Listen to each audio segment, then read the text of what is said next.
I'll show you a few of the differences that I now have on the Tronic Roadrunner since my last video. Of course, I got the mud flaps on, and I got my DIY front and rear turn signals on that I cut from the same type of vest that I have on here. So I'm turning those on, and I'll be in full sync with my double vest as well as my rear and back turn signals on the scooter, because this one remote, it pretty much works for all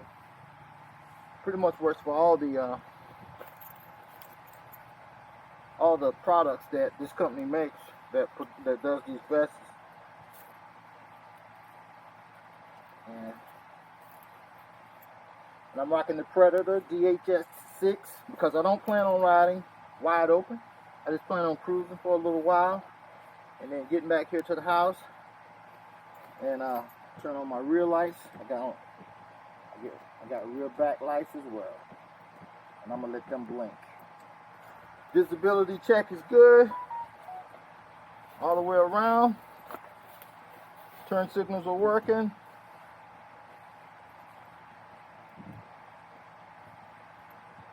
Turn signals are working just fine.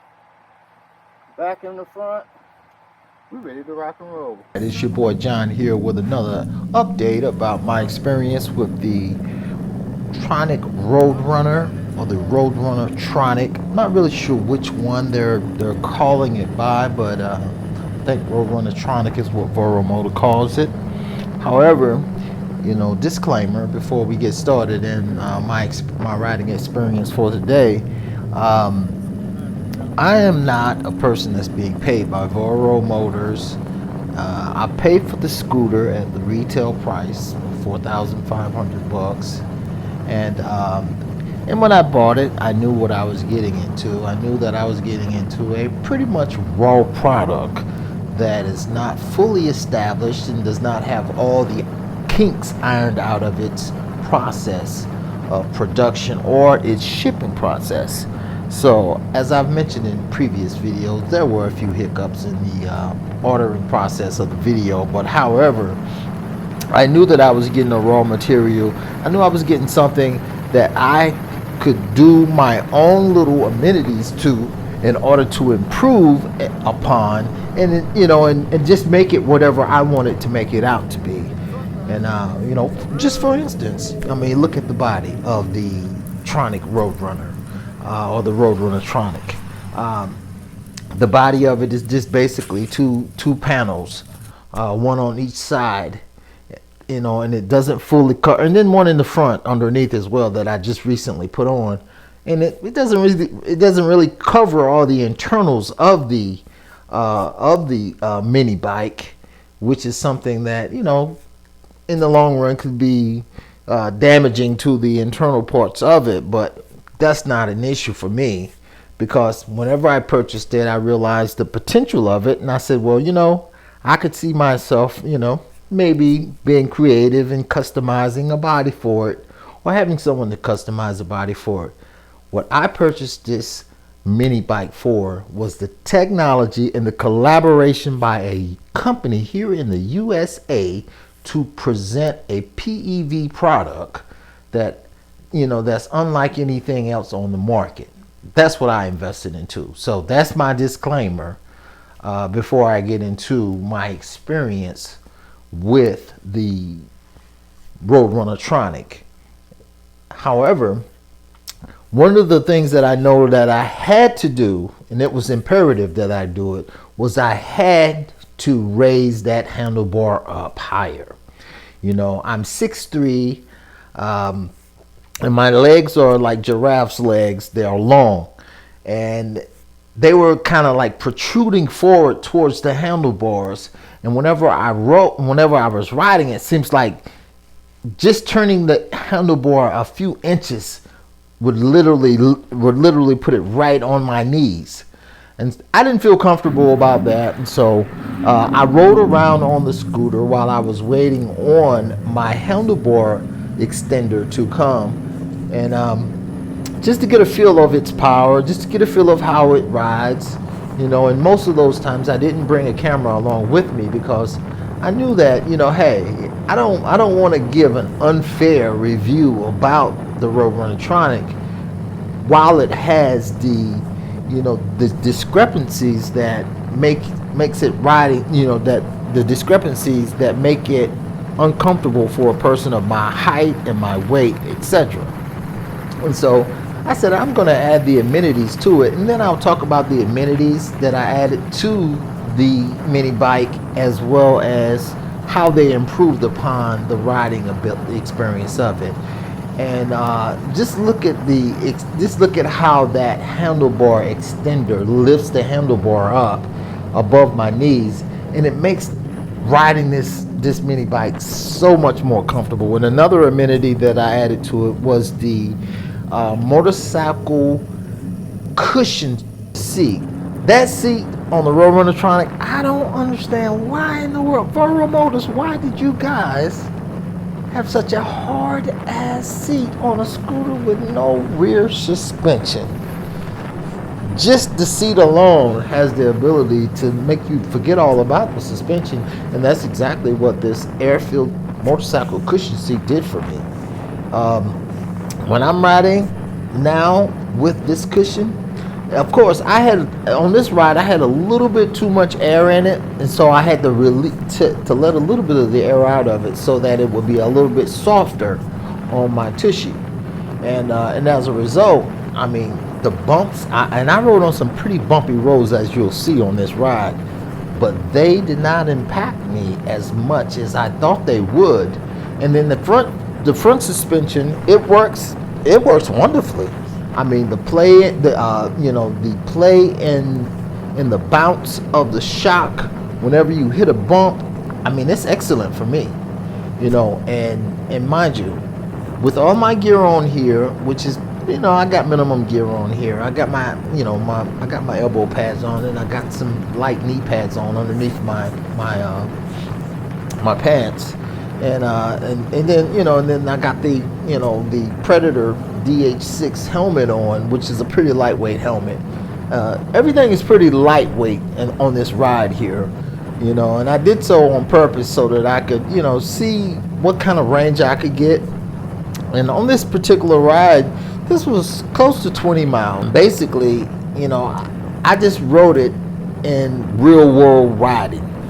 Basically, where I just, you know, I speeded when I needed to speed to evade traffic, and then I cruised whenever I had quiet areas where I didn't have any traffic behind me or anything like that. And that riding style for me is my real world riding experience style. That's what I call my real world riding experience style anyway.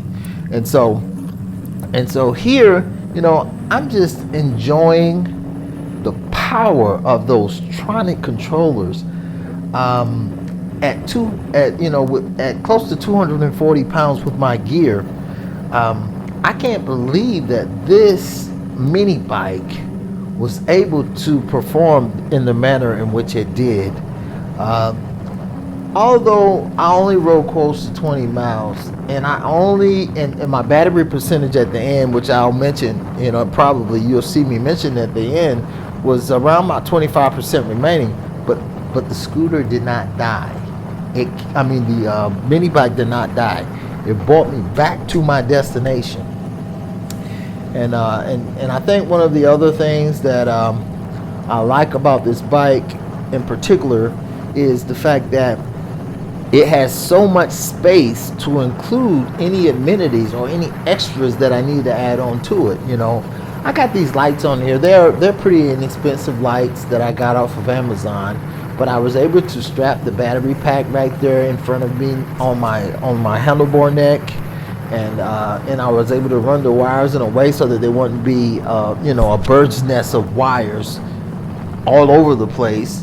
And that was fairly convenient for me. And then, you know, I have my DIY turn signals on, that I used. I cut up a VESC and I used to make.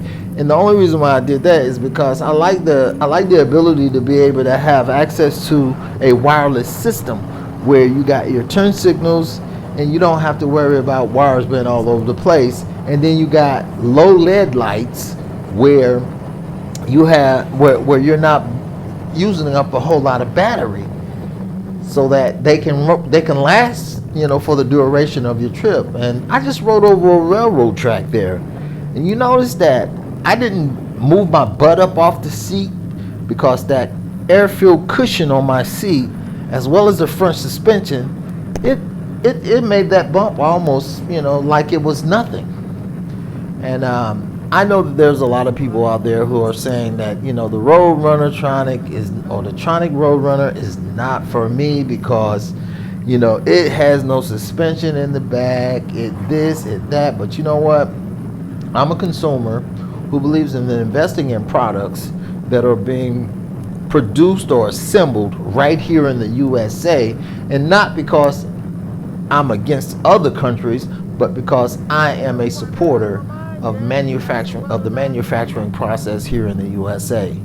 I have no problem with anyone else and what they choose to do for us, where they purchase their scooter from or how they purchase their scooters. But for me, John Q, I would rather buy a product that's right here in the USA and invest my money into that company building a PEV product that has the potential to have the quality that I look for in my PEV experience. And whenever I go out on a PEV and ride, one of the things that I look forward to doing is being able to just cruise moderately whenever I feel like cruising moderately, and then whenever I feel the stresses of traffic behind me, I can evade that traffic in a speedy manner.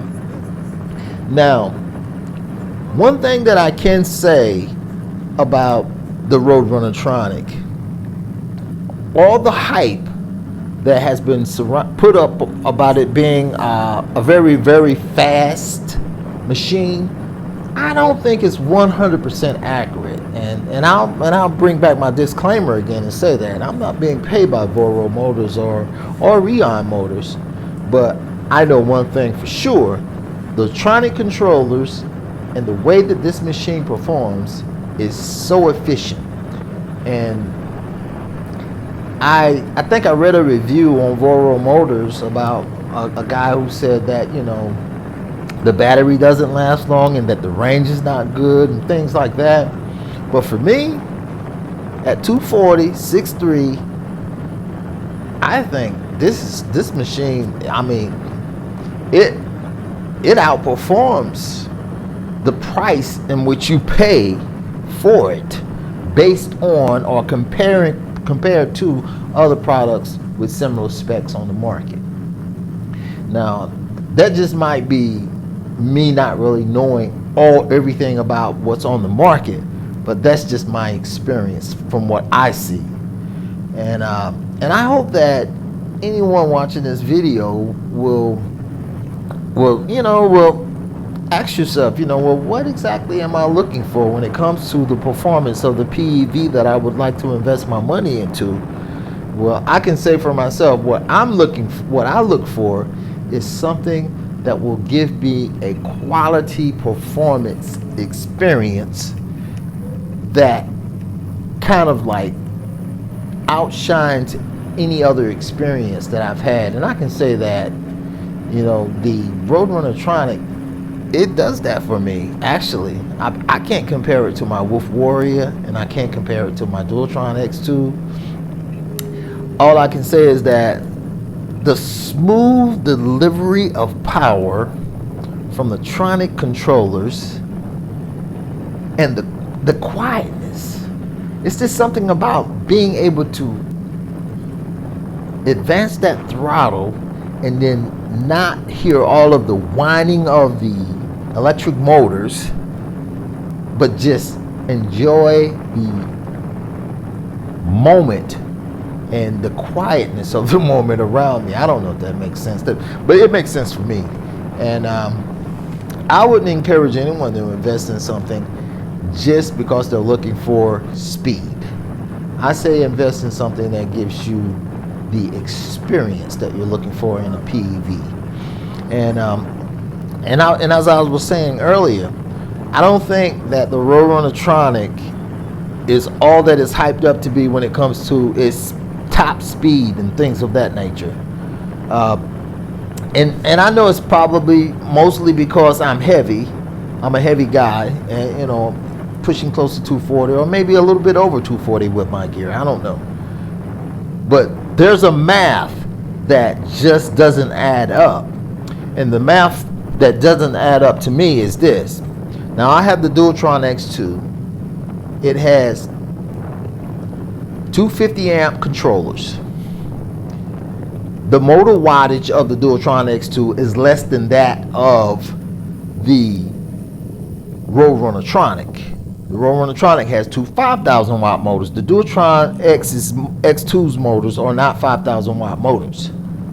Yet, the top speed that I can get with the Dualtron X2 from the experience that I've had thus far with the Roadrunner Tronic exceeds that of the Roadrunner Tronic, meaning that the Dualtron X2 is actually faster than the Roadrunner Tronic. And this is where the math gets kind of buggy to me. The Dualtron X2 is actually heavier than the Roadrunner Tronic. I mean, by a lot. By close to 100 pounds. Because the Dualtron X2 is like 140 pounds or more. And this Roadrunner Tronic is only like 59 pounds.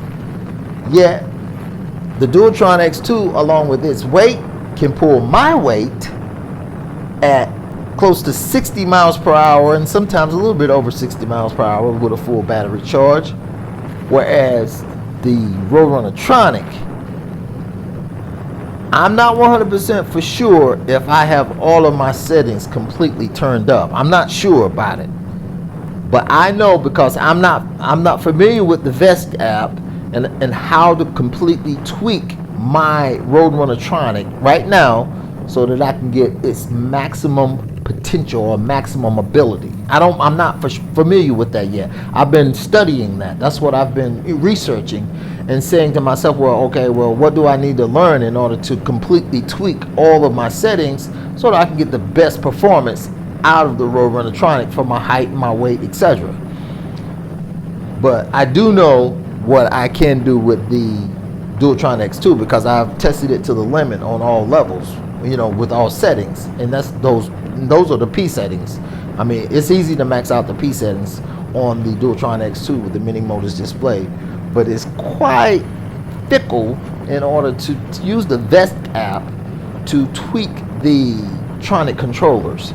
And I'm learning. I mean, but one thing I do know, that the math doesn't add up when it comes to the power output that is advertised for the Roadrunner Tronic's motors and the Tronic controllers. Now, I will invest in anything Tronic systems. Yes, I will, because I love that sine wave. I love the power delivery. I love the gradual slope of power that it delivers. I don't like to be just pulled away with high torque. I love that gradual and quiet and, you know, and powerful, you know, control of power. And I love the Rion curved throttle. I love all of those things. All of those things I love about this technology.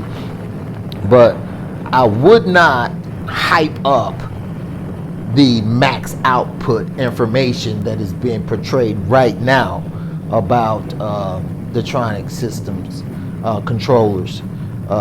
Unless I learn more, then I can tell you more. But I don't know enough to tell you the 100% facts about it right now.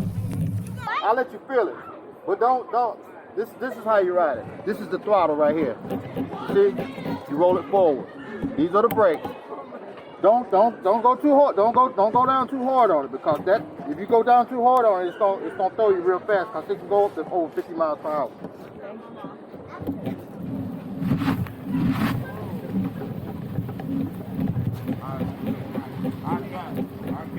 Dad, look at me. It's not a choice. It's not a decision to make.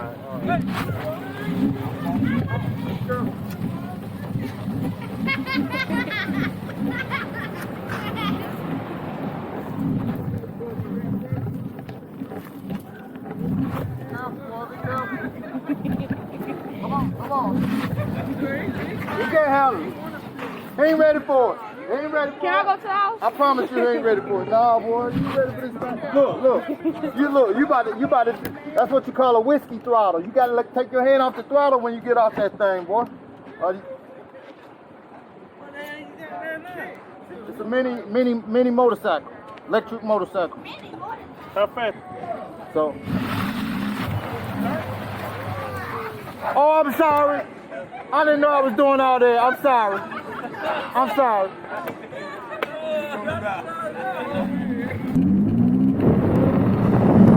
After realizing that I had about 75% of my battery left after riding for about 10 miles, I decided to grip it a little bit harder on my way back, just to see how far I could push the battery down, before it got to that crucial point of cutoff.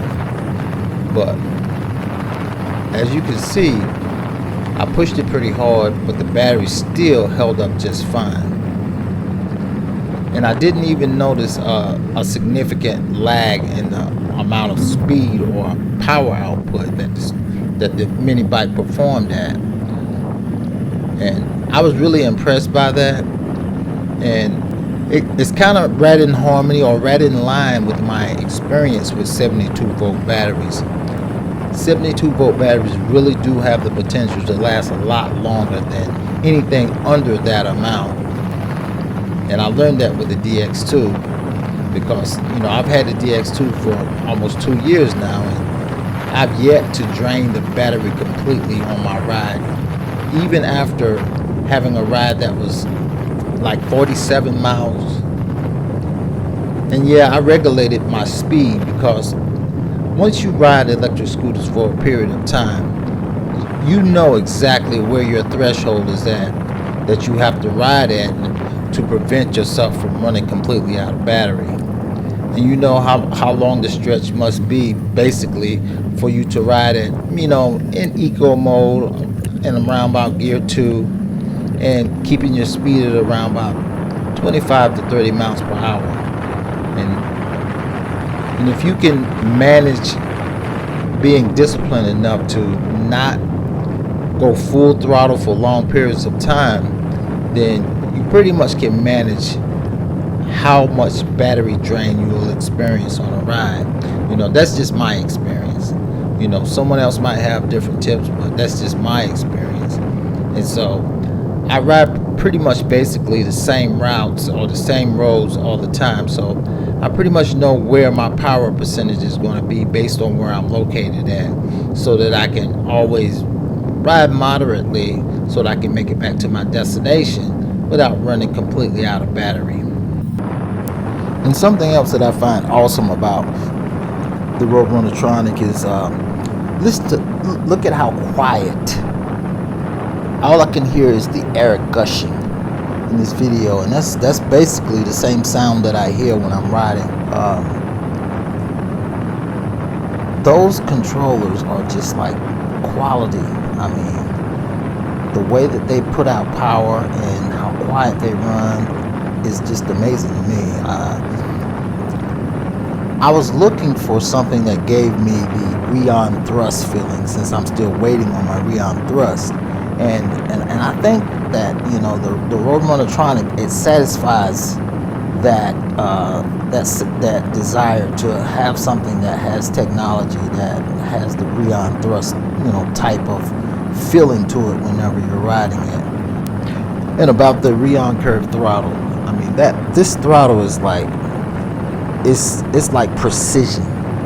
I mean, the power delivery is precise. I mean, if you roll it just a little, you get a little power. If you roll it a lot, you get a lot of power. And then the regen braking it's just smooth. It's gradual. It's not, it's not all of a sudden when you roll the wheel backwards, it stops, but it's a gradual stopping. And I'm not 100% sure how safe the regen brakes are when it comes to their ability to damage or not damage the controllers, but I use it moderately. I try not to use the regen brake whenever I'm at 100% battery. I try to make sure that I ride a little bit before I use it. But everything works smooth and flawlessly with the combination of the Tronic controllers and the Rion curved throttle. And now, I'm almost back home to my destination, and I've pushed the Roadrunner Tronic pretty hard throughout this entire ride. Am I satisfied with my purchase of the Rion, of the Roadrunner Tronic? Yes, I'm 100%. I'm 100% satisfied with my purchase of the Roadrunner Tronic, and I'm looking forward to doing things like maybe adding a bigger battery, or possibly even trading out these controllers for more powerful controllers, things like that. But I know one thing that I enjoy about this whole experience with the Roadrunner Tronic is that it has the potential for me to do whatever I would like to do to make it a better riding machine. And I think the future of PEVs is moving fastly towards that area where, instead of buying an upgrade, you do the upgrade yourself, because the parts are now starting to be interchangeable when it comes to whether or not you want a stronger motor, bigger battery, better controllers.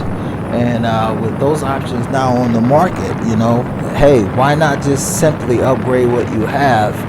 And because everything seems to be plug and play when it comes to controllers, batteries, and then even the accessories that you want to put on your PEV.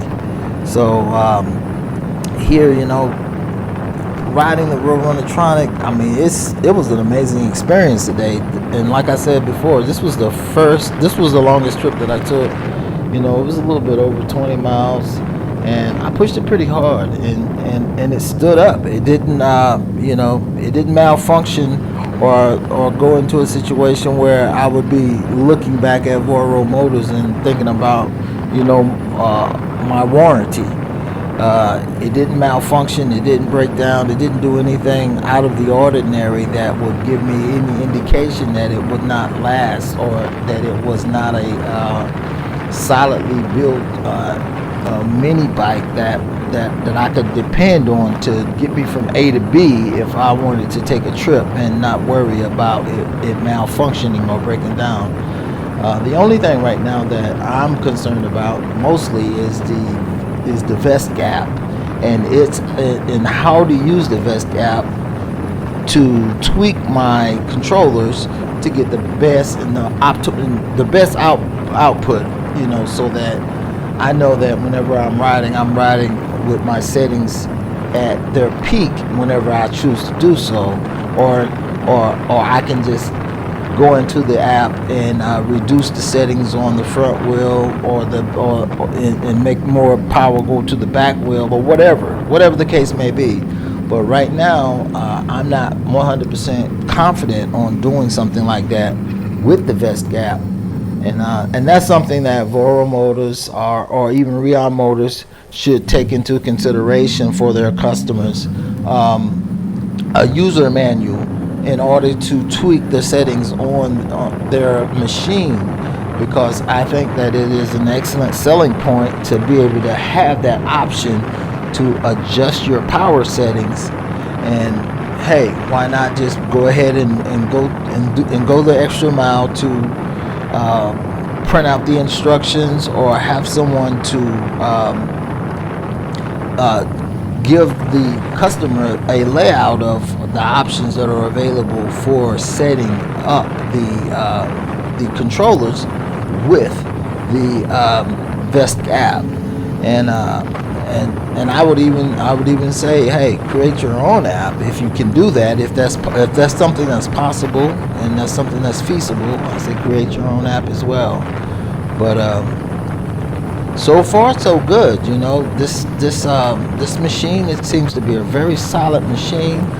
I love its lightweight. I love the fact that it doesn't have a whole lot of components on it that makes it complicated if you wanted to change some things out, or if you wanted to just adjust some things, and